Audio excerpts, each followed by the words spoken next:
And my prediction is that all of you in this room will succeed. You'll be successful. Trust me when I say you'll be successful.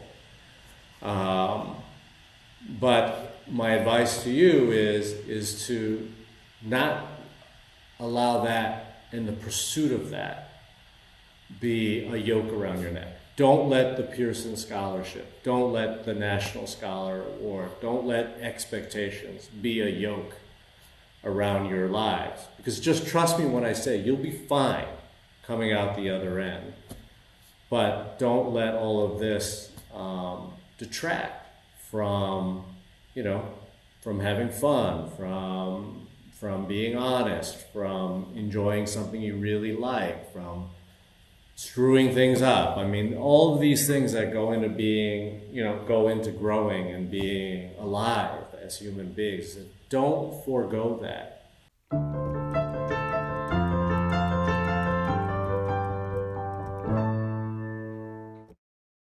Hello everybody, welcome to another episode of Different Boat, Same Storm, a video podcast aimed at kindling empathy amidst this global pandemic. We are so excited to be joined by our guest today, Professor Joseph Wong, who's very close to both Atharv and I. He's our former Munk 1 prof from first year, and he's the Vice President International at the University of Toronto. Joe, it's so great to have you on the show. How are you doing today? Good, thanks. I'm really excited to be here. I remember when you guys started this podcast, and I've been waiting for this invitation, so I'm really happy it finally came. And I hope I look forward to having a great conversation. It's long in the making, I can tell you that. I remember right when we started this was always something that we talked about. We figured, at what point is this big enough to have Joe on it? No, I remember when you guys started this, it was part of the whole student engagement initiative we had last summer. And this was one of many projects, but it was such an important way for, I just felt like for students to be able to connect and so on. And clearly, this has outlasted just the summer, and you guys have really built a, great following, and I see you've gotten some really terrific guests on and so on. So you're not only doing something for yourselves, you're doing something for the rest of the community. It's great. That's incredibly kind of you. I have to say, for those of you who don't know, what Joe was just talking about was the U of T COVID-19 Student Engagement Award, which is what funded and gave birth to Different Boat, Same Storm. And funnily enough, the small world that it is, that award was being disbursed by Joe's office. Right. Back in the day. Yeah. And so I got to see all the proposals. I didn't see all of them, but I got to see the summary data, and I was really excited to see what you guys were doing. And it's so. What is it? Did you guys ever do a podcast before? No, first podcast. We figured out and we had a lot of help, but we figured out like how to record it, how to edit, how to get it up there, and over the past year we've been able to build a really good team now to help us with doing this. So it's been a lot of fun, Joe. So are there any secrets to doing a podcast? I've always wanted to do something like a podcast, but about basketball. Is there a secret to this? Well, the one secret is when you do have your Zoom calls, do press record. Because I've done this many times where we've gone into... Do you guys come up with questions in advance, or do you have some kind of roadmap in your mind in terms of how you want the conversation to go? That's a great question, actually, because I remember the first time we did our episode, we have no idea what we're doing. We figured we'll force ourselves into the situation and then let our instincts figure it out. That's really what we went with it. But then we did make questions. And what we used to do is we had this running chat, a messenger chat on the side while we were recording for our editor at the time, Eli, to give us cues, see if something's landing, timing, and all of that. And, we started the conversation, and our guest, Professor Halbert from Vic, he just went on a completely different tangent, which was so interesting. And it was completely not part of what we had thought we would go into. And then Eli's like, you know what?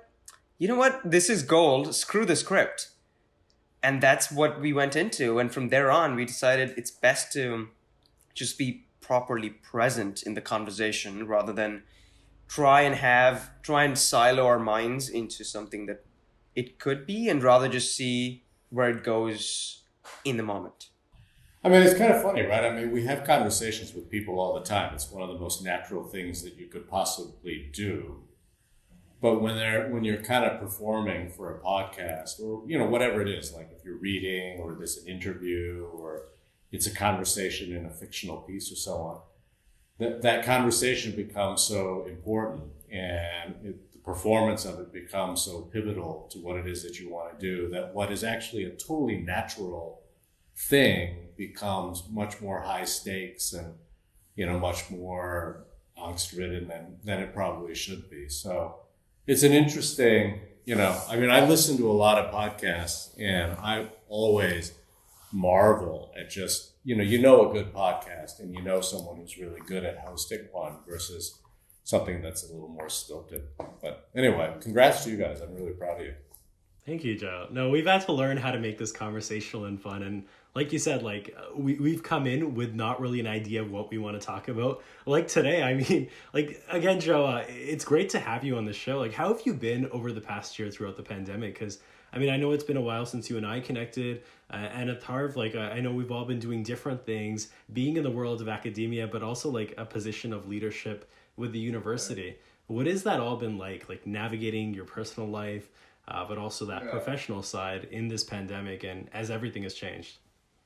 Well, it's almost cliche to say now that, the personal and the professional have blended into one another when your office is, downstairs or, the room across the hall from where your bedroom is. So that's been it's been tough. Look, it's cliche now to say, to preface everything by saying I recognize that I've been totally privileged and so on. And so I'll just get that out of the way. I've been completely and incredibly privileged, and I'm grateful for that in the sense that, I've had my health, families had their health, we've had the resources to be able to work from home and job security and so on. But look, man, it's a pandemic, right? It's totally sucked. I love the fact that people try to find the silver lining in this. I suppose there are some, and I suppose I could probably, find some silver lining, but it's just totally unnatural. I don't think we were meant to just be alone all the time, be cooped up all the time, to have conversations over, a video screen. It's been a really tough time that way. The school, though, it is pretty crazy. I remember last March when the whole university shut down. I remember Atharv was telling me, you were telling me how you were in you were studying for something, probably, and then you were in the cafeteria, and you got this note saying school's canceled. I remember the same thing. It was during March break, and we were on vacation in Quebec with friends of ours, and that week, I just got a text, and it was okay, we're recalling all of our students who were international at that time, or who were all over the world. And that was crazy, right? Because now you're trying to scramble to bring everyone back. And it sounds like a pretty small number when you say, we had a few thousand students overseas, but a few thousand students is a few thousand individual sets of circumstances, and you're trying to get them all back. So you can't do anything at scale. It's really just, the staff, the frontline staff are just working overtime.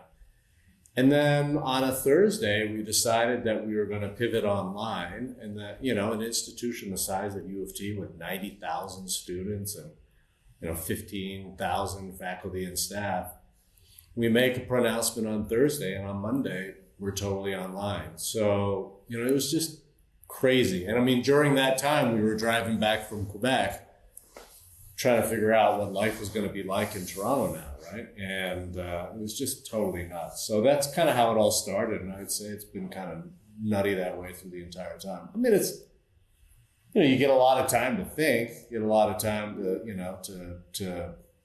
to ponder, maybe even philosophize a little bit. But I'm done with it. I don't know about you guys. I'm totally done with the pandemic. The novelty of it has worn off long past. And just the whipped coffees and the banana bread. That phase is gone. That was a summer fling. I might put it I that remember way. like everyone was into baking, right? Remember how like there was a shortage on yeast or something? I never got into that.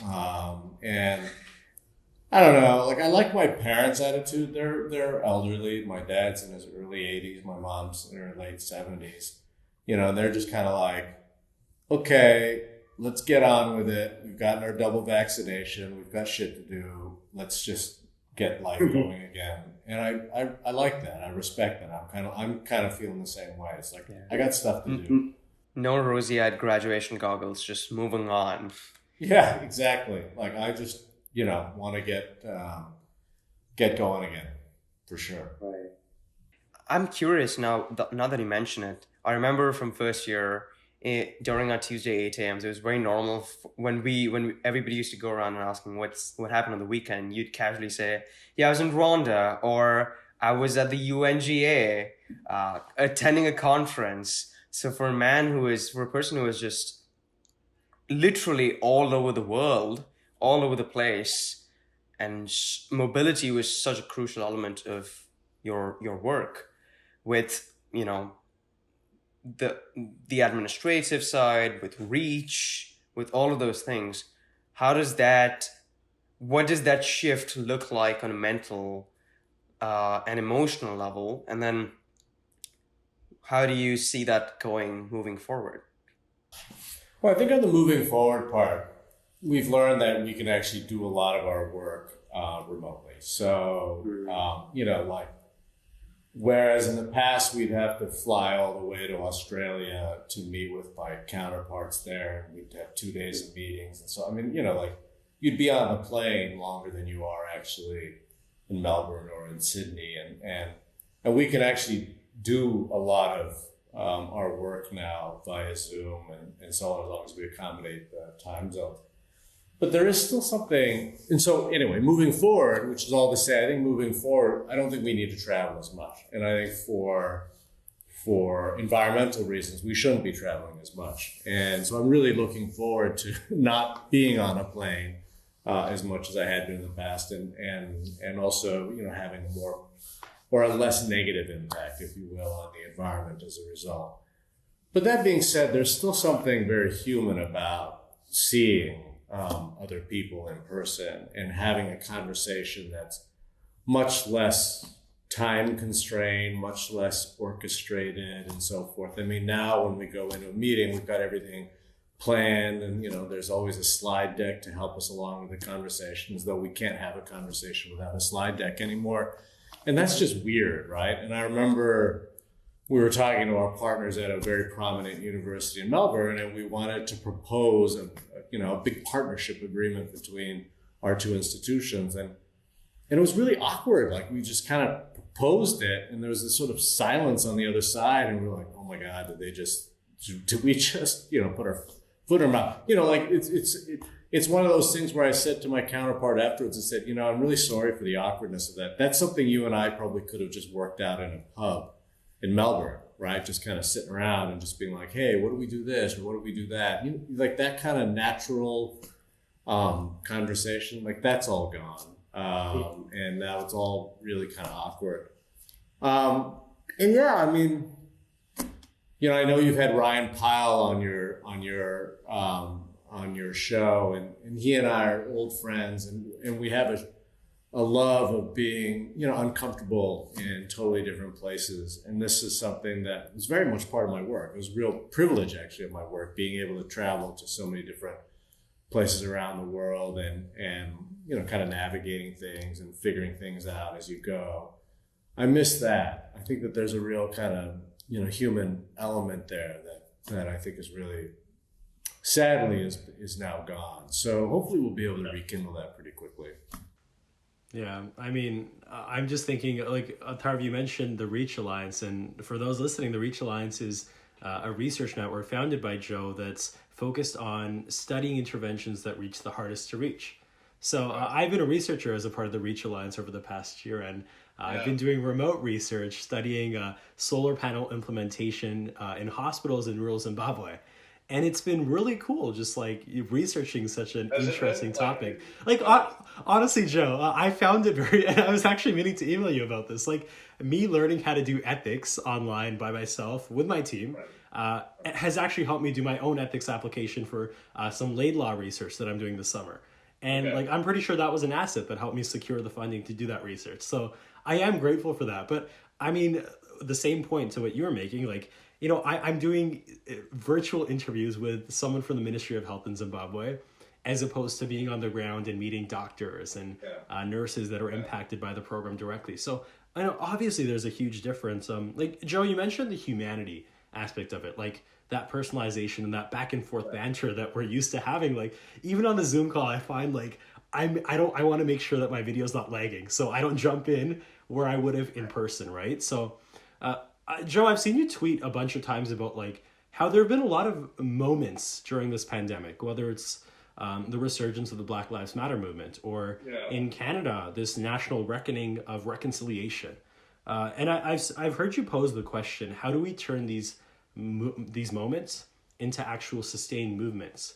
On that topic of humanity, I mean, I'm curious, what do you think we need to do to go beyond this pandemic in a way that we're better off than before, especially as it comes to those particular issues of importance that we've seen? Yeah, you know, I hear you. Like I think about the moment that we're in right now, and I think we're in a really momentous moment. I know that's probably not really effective communication, but where we are right now is a big deal.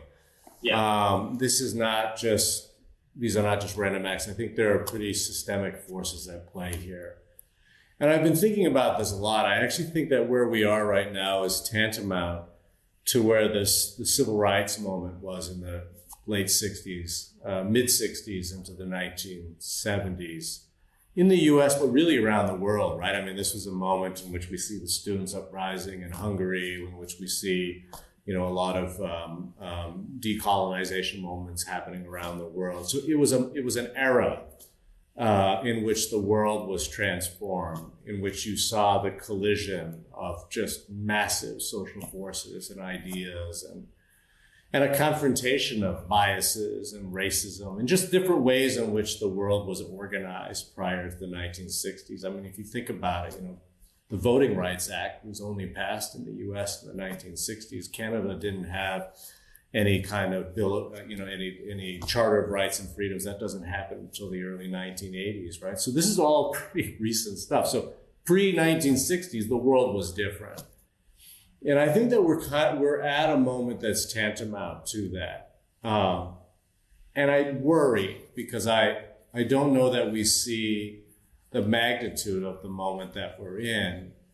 And I worry that we're not thinking about it deeply enough, that, we may make the same mistakes that were made in the post-1960s, 70s era. Like you had this momentous change and transformation in American society. And, American society at the time was the sort of global society, at least, on one side of the Cold War, the U.S. being the sort of preponderant military, economic, and cultural and normative power at the time.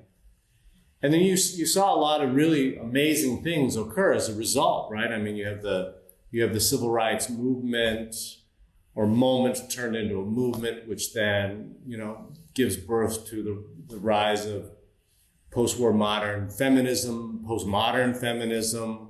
the notion of intersectionality, which everyone talks about now, really arises out of those conversations when you have Black feminists and white feminists in conversation with each other. You have an environmental movement that's born such that now our common practices of recycling and so forth are just now built into our... So you had a lot of great things emerge from that.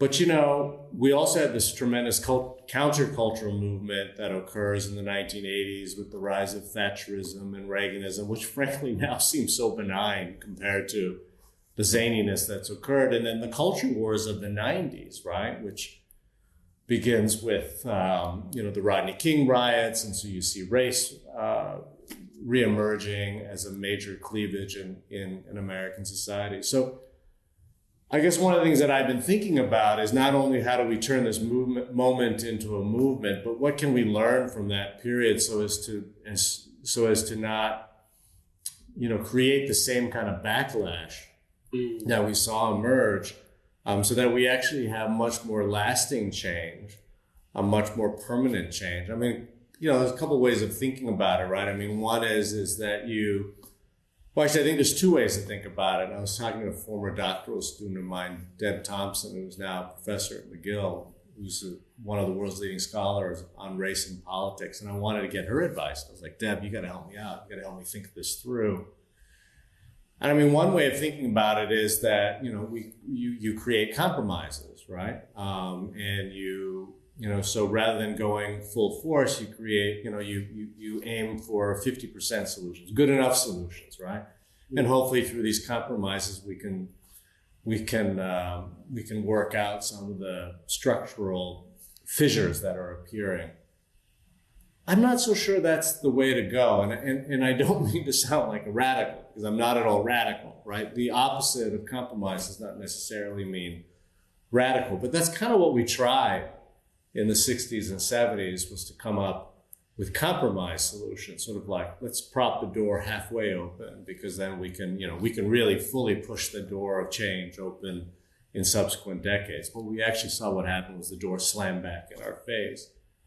So one way, as I say, is to try to compromise and to come up with that, suboptimal but better than where we are now solution.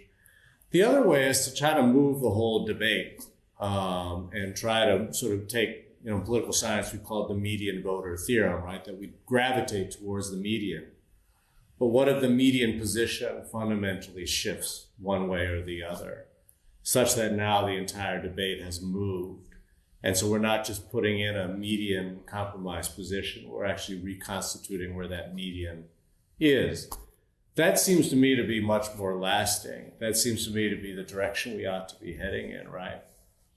But I don't know, it's hard, right? You look at the stuff that's going on right now in the US around critical race theory and just the backlash that's created. That to me seems to be an opportunity to move the median, right? If we can all agree that there are institutional biases, that racism is not just comprised of, or it's not just simply the agglomeration of racist behaviors, but rather it is institutionalized in the rules that we live with. It's such that even non-racist people can be acting out in discriminatory ways.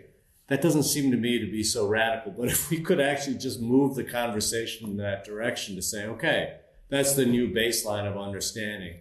Now, how do we build a better society? That seems to me to be the way to go. But we've seen the backlash in the US, right, around critical race theory. It's just totally crazy.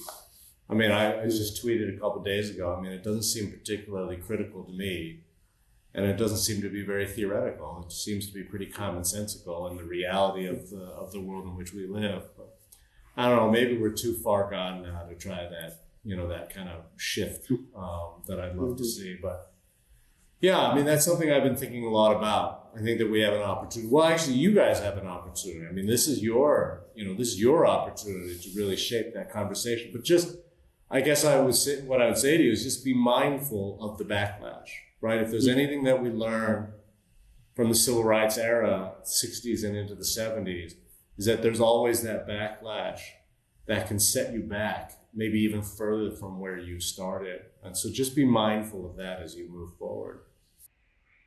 Absolutely. That was heavy. That was very sorry. heavy. I mean, this is no, this is what happens when when you're sitting there, absolutely, just sitting there thinking about stuff. But this is really bad. I mean, just think about it. I mean, it's just even verbalizing what's happened. Everything from the George Floyd moment. And seeing that, I mean, again, this is just a moment in a collection of moments. This is nothing new. When I was a freshman in college, it was the Rodney King riots, and I watched LA burn. And I remember my buddy who was from LA was just watching his city burn. So this is nothing new, but it just seems like we are at a confluence of a lot of these kinds of social forces now that could be for good. And you know, this all of this just makes me wonder, how do you ensure that the lessons of the past are instilled in the way we live our lives and look at the world around us in the present, which therein decides how the future looks? Because as students, we learn all of this from school, from our own interests, and from conversations like these.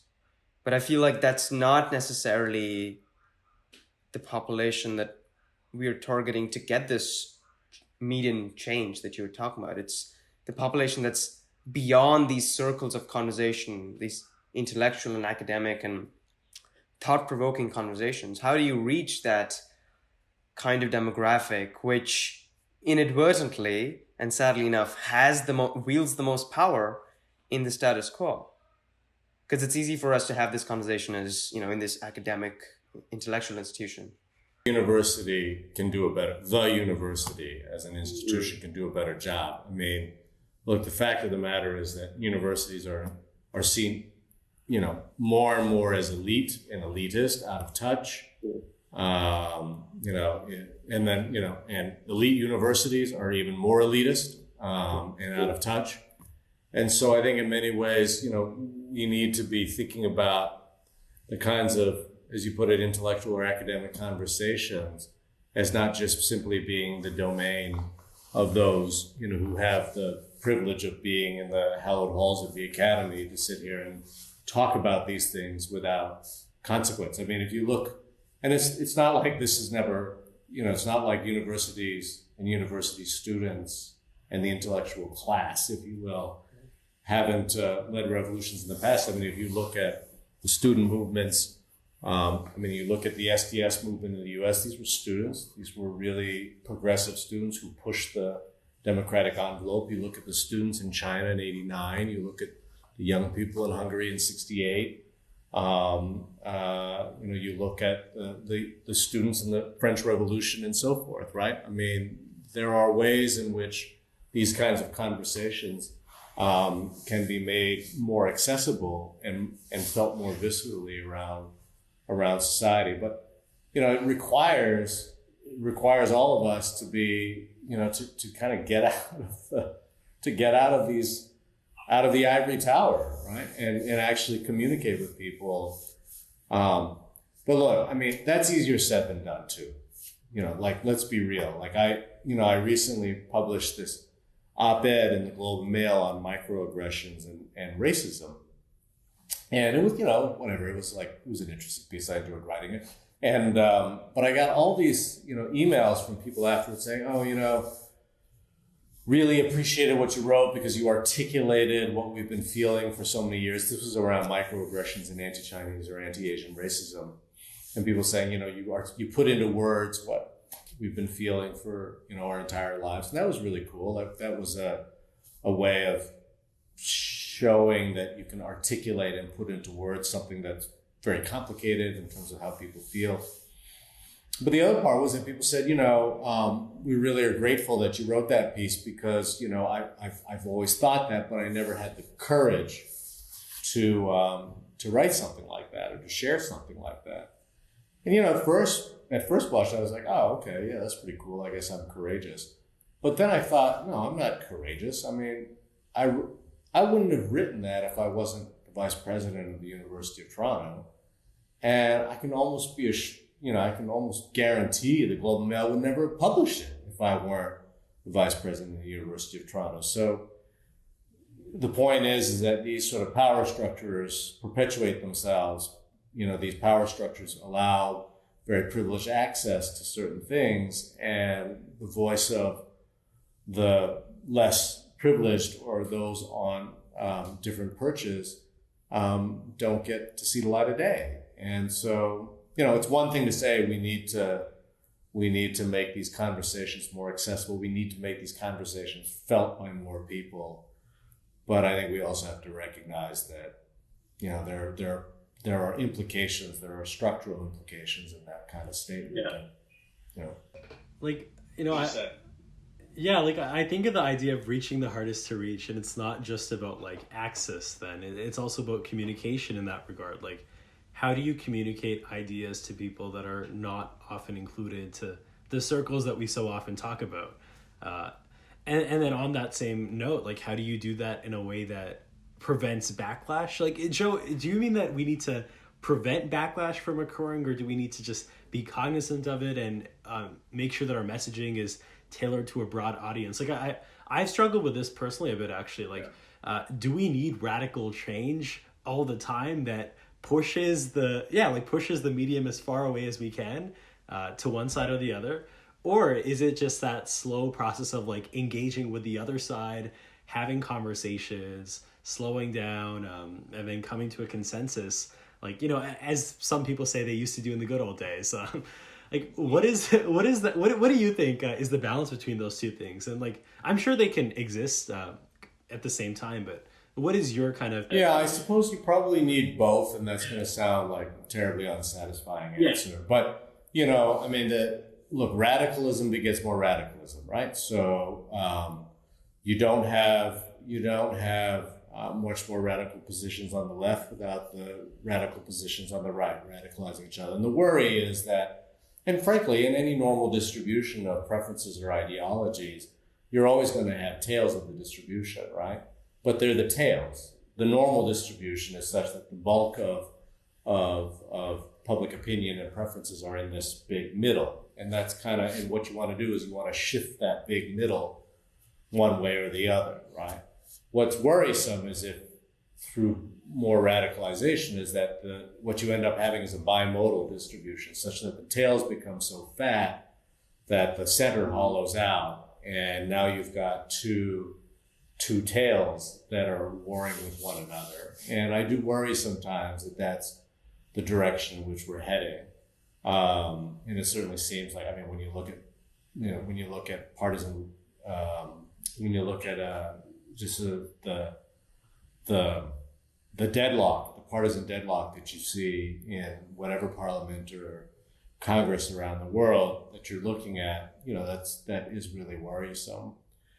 But at the same time, I mean, I think that you need to have more of these kinds of conversations. You need to have these conversations be more accessible. And when I mean accessible, I don't mean dumbed down. That is the worst possible thing to say. And I think that is something that so many people in the academy are rightly accused of and should be rightly chastised for. It's about making our experiences more relatable.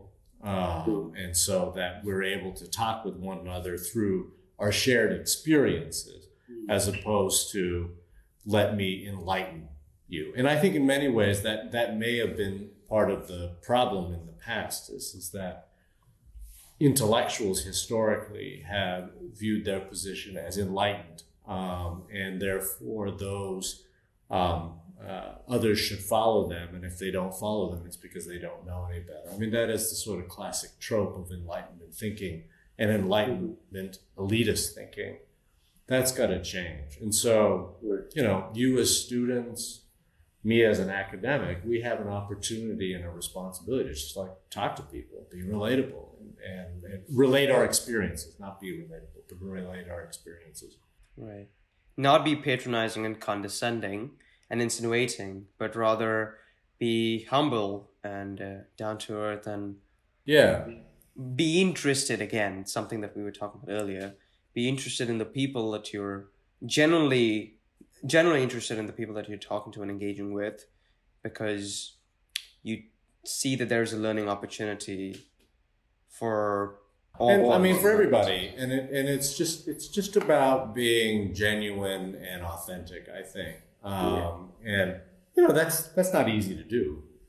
I mean, you know, to strip away all instrumentality and to strip away, you know, ulterior motives, and to strip away cynicism, and to strip away all the sorts of things that feed into how we approach anything, I think is very difficult to do. But to the extent that you can really be authentic about this sort of stuff, is I think the way to go.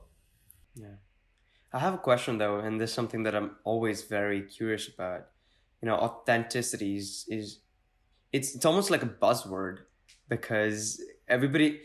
I'm curious as to what you think authenticity is, because actually buzzword is not the right word. It's this nebulous concept that is thrown around, but more often than not, we don't know what it implies.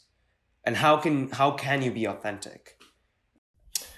Yeah, that's a great question. I mean, I suppose it's probably easier to know when you're being inauthentic because then you just feel gross. And you're like, okay, I guess I'm being inauthentic because that doesn't quite feel right.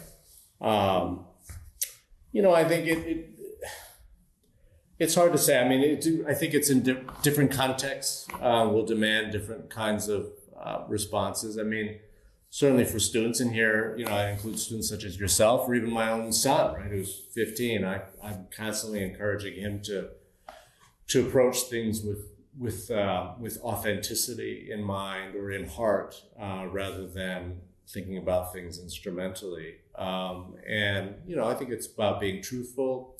It's about being honest about what makes you happy, what it is that you like to do, what you think has a positive impact, why you want to have a positive impact, or why you feel it important to have a positive impact. I think it requires that kind of self-interrogation and self-reflection all the time. And, just as a very small thing, for instance, my son at his school, I was saying, well, why don't you join Model UN? That's like what all you kids do. And he said, okay. And he joined it. And, after about and he was good at it, right? And after about 2 weeks, he said, I think I want to quit. And he was really scared to tell us that, right, his parent. And I said, well, why? And he said, well, I just don't like it. And I said, well, that's cool. Okay, that's fine. And I thought, inside, I was applauding him for being honest about it. And which isn't to say he doesn't have other passions, or which isn't to say he hasn't, he's yet to discover what those passions are.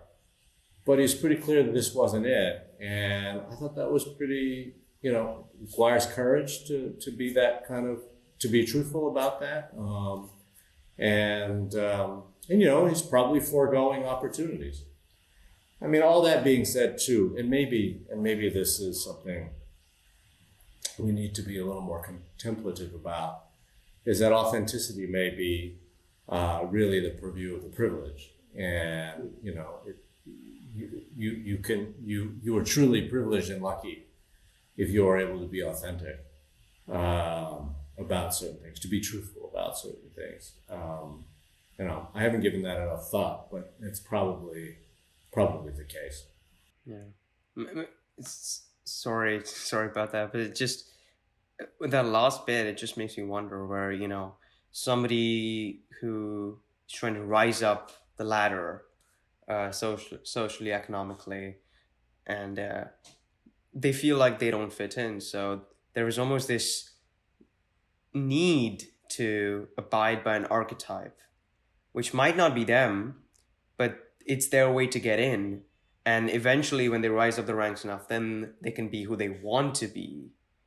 And that's always a struggle that I think is felt very prominently, especially by somebody who, you rightly said, doesn't necessarily have the privilege to be accepted regardless of what is expected. Yeah, I mean, I hear you. And I think that, especially your generation now, there's just, it's so competitive, and the labor market's so different, and there's so many more prejudices in the world that are playing out, and I think maybe in more subtle but equally nefarious ways. Anyway, the point is that I think to be young is to be in a really hyper competitive situation And I hear all the time, for instance, from students about how hard it is to get into U of T med school. And I get it, right? So on the one hand, I can't stand it when students take courses because they've read on Reddit that this is your easiest way to get a 3.95 GPA. And I think, what a waste of your university years that you're taking all these courses that you don't have an interest in. That being said, I also recognize that, I don't know what it takes to get into U of T medicine now, 3.92 or something like that. I mean, like, it's so freaking crazy, right? That I suppose these are the kinds of trade-offs that you have to make. But then, I also have to say, like, and I, when I talk to students, they say, well, Professor Wong, what was it like when you were young? And I said, well, I didn't, I did well, but I didn't like do that well. And I didn't aspire to do as well as it seems that, you all have to do. And, I did okay, and I'm happy with where I am. But students will say, or young people will say, yeah, but, things were different back then, right? Like, things weren't the same. And I bought that argument for a while. And I was like, yeah, no, you're right. I mean, I can read the labor market statistics as well as anyone else, and, and so forth. And this is the area that I study, so I completely get labor market flexibility and flexibilization and dualism and all that stuff. But all that being said, when I was an undergrad, there were students who were getting 4.0s.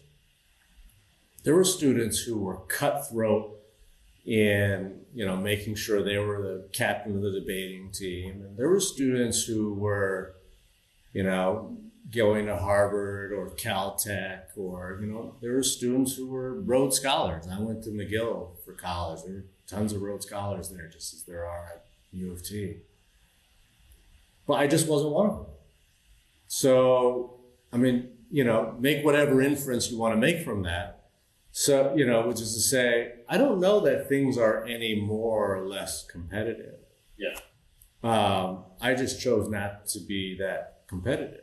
And I think if you statistically play this out, if you want to think about this arithmetically, statistically play it out, and I think you will find that, you don't have to be in the top 0.01% of scholastic achievement to really have a fulfilling professional life. And, to the extent that having a fulfilling professional life makes you have a fulfilling personal life. And it's not impossible to have all that and still, not necessarily go to Caltech or Harvard for graduate school. You'll be fine. Or at least, either I'm a statistical anomaly, or things haven't changed all that much. Yeah. No, I mean, it sounds like I was going to ask, actually, right after you finish talking about like authenticity, I was going to ask, how do you figure out what you want to do in life? And it seems like you kind of talked about that, like figure out not even what you want to do, but kind of why you care about what you do. And then based on that, you don't have to be the top 0.01% of everything. I mean, you talk about U of T med school, like I'm looking at med school, but I don't know if that's the path. And I'm looking at grad school and I don't know if that's the path. And I think, Sure. Yeah, like Joe, I guess as we start to wrap up here, how do you think as young people we navigate all these different options that are ahead of us? And like, I think most people don't want to be ultra competitive and cutthroat. I don't think people want to like diminish their peers and their accomplishments just to get ahead. But at times, I think I can speak on behalf of young people that it feels like you have to do things that you don't want to do in order to achieve the success that you have in mind or that people around you envision for you. How do you think you go about navigating that path? Yeah. Yeah, I wish you guys could have, or I wish that, that young people could have a time machine that allows you to just take a little peek at where you are 15 years from now, so that you can all be rest assured, like, okay, I want to be okay, right? And then I'm going to come back to live my life as a young person and really just enjoy being, in your early 20s, because it's an amazing time, right? So I wish you could all do that because again, statistically, you're all going to be fine, right? So in a recent, you guys know in Munk 1, I mean, I've always observed that here's a group of students who got into this really competitive program because you've destroyed everybody in your way, right? You got into this program because you were the best. And to be the best meant that, can't just be the treasurer or the secretary. I have to be at least vice president, if not president. I have to be first. I have to be top.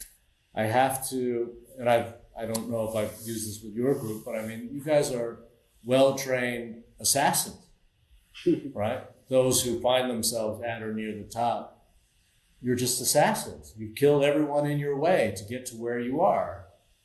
And what a terribly shitty way to be, right? I mean, I'm here because I've destroyed everyone in my way. And now what? Right? I mean, do you know how to collaborate? Do you know how to find joy in working with others? Do you know how to learn from others? Because all you've been trained to do is to be the best, right? Can you find companionship through collaboration? Are you going to allow yourself to fall in love? I mean, all these things that are very human. I worry that the very, very top students have had that essentially drummed out of them.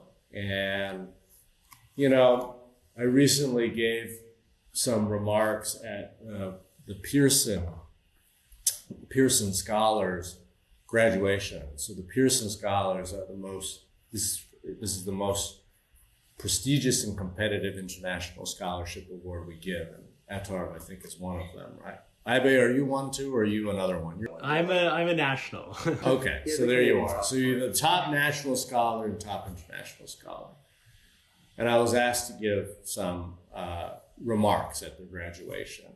And, and I had, spoke a little bit about stuff. And then I said, and this is where in my briefing notes, it says, Joe to give some advice to these graduates, right? And so this was like the blank in my briefing notes that I now had to fill in.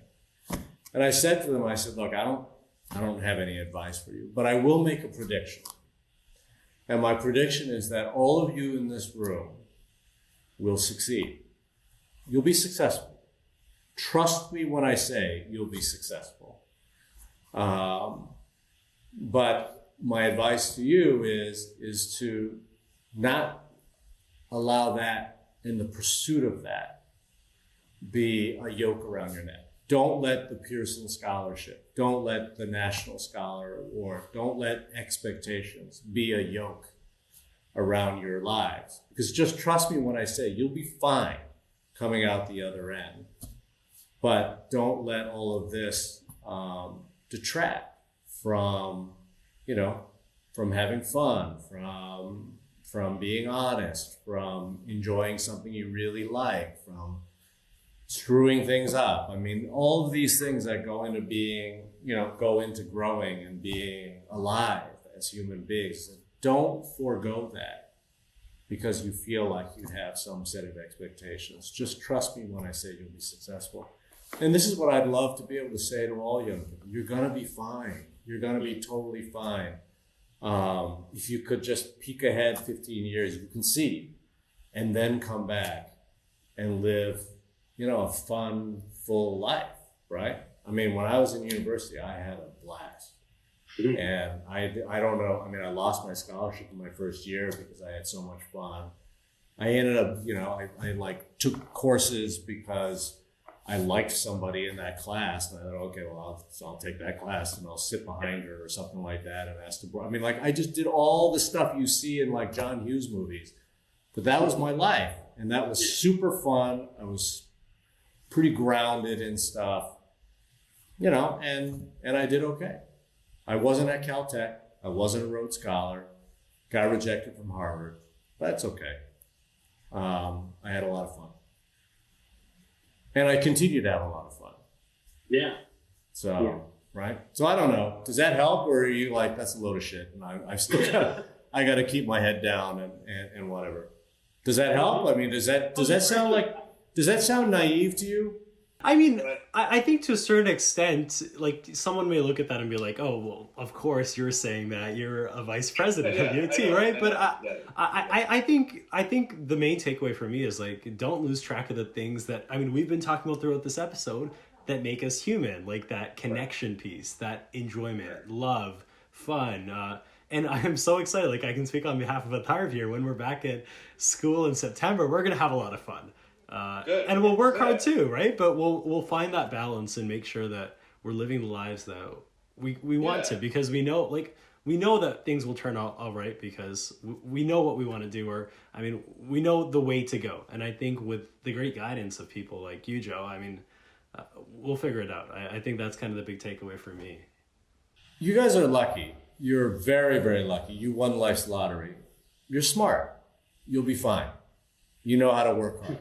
You'll be fine. So it's a question of, and maybe this is just being greedy, it's a question of, are you gonna surround the rest of your life with really great things, fun things, things that put a smile on your face and so on. One of you, I remember you asked for advice in terms of what you should do for the summer. And, you had a list of 10 different alternative options, and all great opportunities. And I encourage you to do something that does not show up on your CV.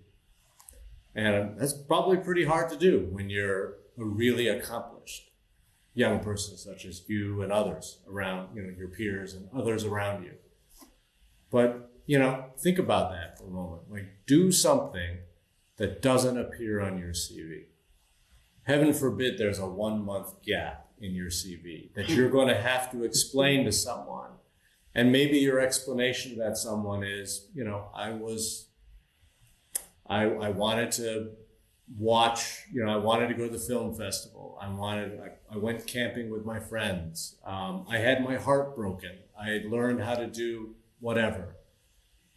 That just makes you so much more interesting of a person. And it doesn't show up on your CV. Right? Finding joy. Having joy and not well, it's not joy. Always joyous. It can be pretty crappy. You could, as I said, you could have your heart broken, you could, whatever it might be, but it's like, it's being alive. It's like, it's being, whatever, it's being human. And that's okay. Don't let life pass you by as you just keep doing the things that you're expected to do, but be an active participant in your own life rather than just a passive observer. Atharv, when's your birthday? 16th of January. Yeah, so you're 20, I'm 19. We have our whole lives ahead of us. And I think most people listening, yeah, I know. But we got so much time, and I think putting so much expectation on yourself that you're gonna have everything figured out can do more harm than good. And like Joe, I think that's such a great point. Yeah. No, that's I think you summed it up really nicely. Totally. Well, Joe, this has been such a great conversation. We've talked about everything from, we've talked about the pandemic and like reaching the hardest to reach, how we do that and how we make information accessible to people, and how we make sure that the change that we see on the horizon is something that's beneficial for all of us moving forward. How we turn that moment into a movement as we talk about the multiple issues we face. But I love this, the latter half of this discussion about authenticity, about having fun, joy, living life the way that you want to, and not being so caught up with this ideal of success that you don't live life. We've talked about shared humanity and how we go about doing that. So, Joe, thank you so much for coming on the show. It's been a ton of fun. Yeah, it's been a really good time. I really appreciate the chance to catch up with you guys, and congrats again on the podcast. It's a real, it's been a real success, but beyond its success as a marker of achievement, I think it's been great that you've really approached it with an open mind and just talking to different people and hearing about their experiences. What a great privilege it is for you guys to be able to do that. So congrats to you. Hope Hope you keep it up.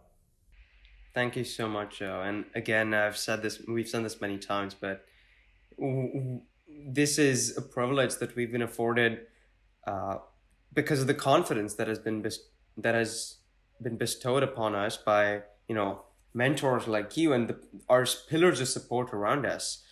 And we're just really grateful that we are privileged and also encouraged every single day to do things like these that bring us joy. And this features in our CV, but you get what we mean. This will be on your CV, but I think you'll have much, much more interesting things to say about it based on the conversations you have with people. So Absolutely. Think of it as a conversation starter. Yeah, the conversations are the key. The production, the broadcasting are just a byproduct. That's how we like to think of it. And Good. That's really what it is. Cool. Excellent. Well, so thank you so much again. This has been another fascinating episode of Different Boat, Same Storm. No surprises there. Be back again next week. Different guest, same time, different boat, same storm. Thanks, guys.